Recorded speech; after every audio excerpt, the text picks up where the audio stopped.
warahmatullahi wabarakatuh. Waalaikumsalam warahmatullahi wabarakatuh. Innal hamdalillah nahmaduhu wa nusalli wa nusallimu ala rasulil karim. Asyhadu an la ilaha illallah wa asyhadu anna Muhammadan abduhu wa rasuluh. Allahumma sholli ala sayyidina Muhammad wa ala ali sayyidina Muhammad. Amma ba'du. Bapak hadirin jamaah salat subuh Masjid Jami' At-Taqwa yang sama-sama mengharapkan keridhaan Allah Subhanahu wa taala.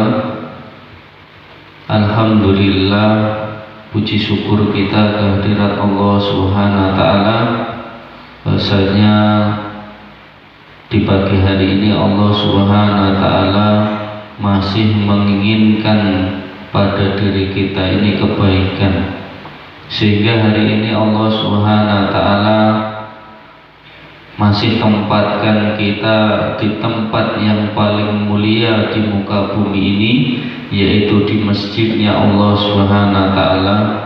Alhamdulillah, sholat subuh baru saja sama-sama kita laksanakan.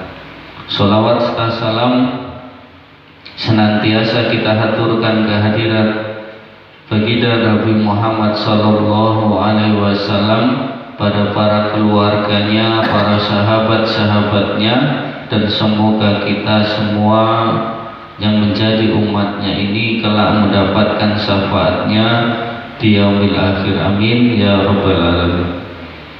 Bapak hadirin yang muliakan Allah Subhanahu wa taala, mari kita sama-sama lanjutkan taklim kita di pagi hari ini, yaitu tentang hadis-hadis Nabi sallallahu alaihi wasallam tentang keutamaan beramal, yaitu tentang keutamaan Al-Qur'an.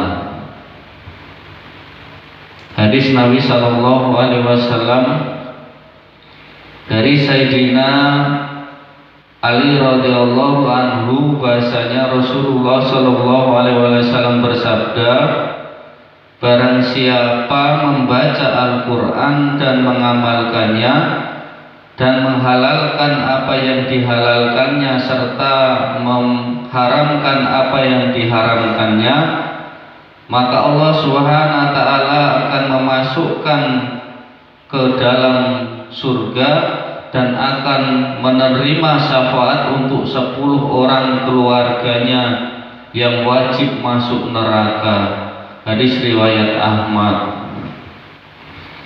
Dari Sayyidina Ali radhiyallahu anhu, baginda Nabi sallallahu alaihi wasallam bersabda, barang siapa membaca Al-Qur'an dan menghafalkannya dan menghalalkan apa yang dihalalkannya serta mengharamkan apa yang diharamkannya, maka Allah Subhanahu wa taala akan memasukkannya ke dalam surga dan akan menerima syafaatnya untuk 10 orang keluarganya yang wajib masuk neraka.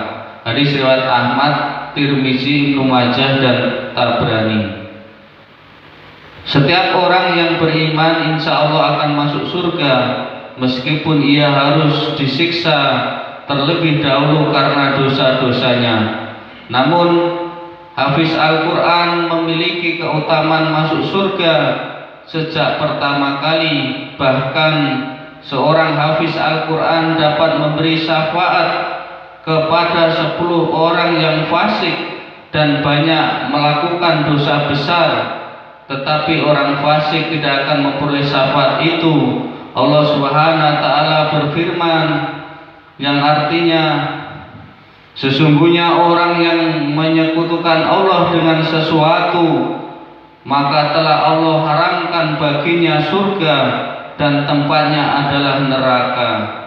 Dan tidak ada bagi orang-orang zalim itu seorang penolong pun. Quran surat Al-Maidah ayat 72. Firman Allah Subhanahu wa taala yang lain, yaitu artinya, tidak sepatutnya bagi Nabi dan orang-orang beriman memintakan ampunan kepada Allah untuk orang-orang musyrik walaupun mereka adalah para kerabat dekatnya. Quran surat At-Taubah ayat 113. Dalil-dalil di atas cukup jelas bahwa tidak ada ampunan bagi orang musyrik, sehingga syafaat seorang hafiz hanya terbatas bagi kaum muslimin yang wajib masuk neraka karena dosa-dosa mereka. Oleh sebab itu, barang siapa ingin selamat dari api neraka, jika ia bukan seorang hafiz Al-Quran dan tidak mampu menjadi hafiz Al-Quran, sekurang-kurangnya ia berusaha menjadikan di antara keluarganya atau kerabatnya hafiz Al-Quran, agar ia terjaga dari balasan amal buruknya. Betapa besar nikmat yang Allah Subhanahu wa taala berikan kepada hamba Sayyidina Zakaria rahmatullah alaih, penyusun kitab ini, yang ayahnya, pamannya, dari ayahnya, kakeknya, dari ayahnya, kakeknya dari ibunya, dan pamannya dari ibunya, semua hafiz-hafiz Al-Quran. Semoga Allah Subhanahu wa taala senantiasa menambah rahmatnya. Hadirin yang dimuliakan Allah Subhanahu wa taala. Kemudian hadis yang selanjutnya yaitu dari Sayyidina Abu Hurairah radhiyallahu anhu, baginda Nabi sallallahu alaihi wasallam bersabda, "Belajarlah Al-Qur'an dan bacalah ia. Sesungguhnya perumpamaan Al-Qur'an bagi orang yang mempelajarinya lalu membacanya dalam tahajud adalah seperti sebuah kantong terbuka yang penuh dengan kasturi, baunya semerbak menyebar ke seluruh tempat. Perumpamaan orang yang belajar Al-Quran tetapi tidur, sedang Al-Quran berada di hatinya, adalah seperti kantong penuh kasturi yang tertutup." Hadis riwayat Tirmizi, Nasai, Ibnu Majah, Ibnu Hibban. Dari Sayyidina Abu Hurairah radhiyallahu anhu, baginda Nabi sallallahu alaihi wasallam bersabda, "Belajarlah Al-Quran dan bacalah ia. Sesungguhnya perumpamaan Al-Quran bagi orang yang mempelajarinya lalu membacanya dalam tahajud adalah seperti sebuah kantong terbuka yang penuh dengan kasturi, baunya semerbak menyebar ke seluruh tempat.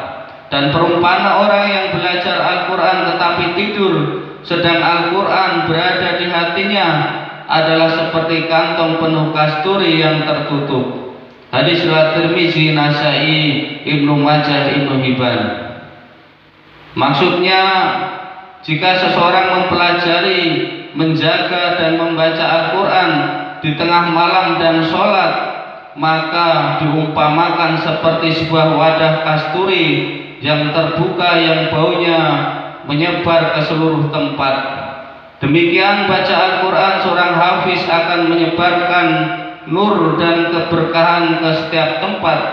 Jika seorang hafiz Al-Quran tertidur atau tidak membaca Al-Quran karena lalai, tetapi Al-Quran ada di dalam hatinya, maka ia tetap saja seperti kasturi, karena kelalaiannya nur dan berkah itu tidak menyebar kepada orang lain.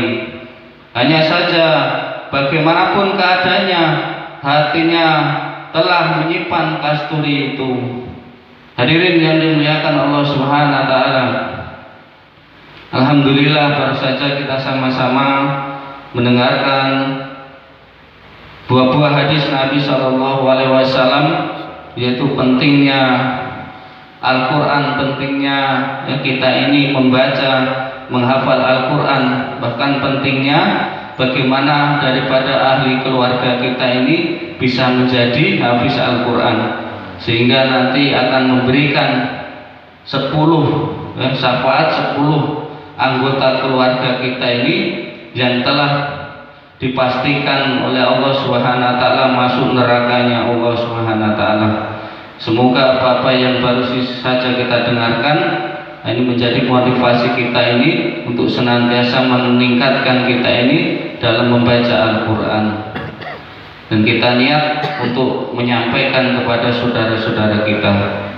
Maka untuk sempurnanya majelis, kita tutup dengan doa Fathul Majlis. Subhanakallahumma wa bihamdika asyhadu alla ilaha illa anta astaghfiruka wa atubu ilaik. Wassalamualaikum warahmatullahi wabarakatuh. Waalaikumsalam warahmatullahi wabarakatuh.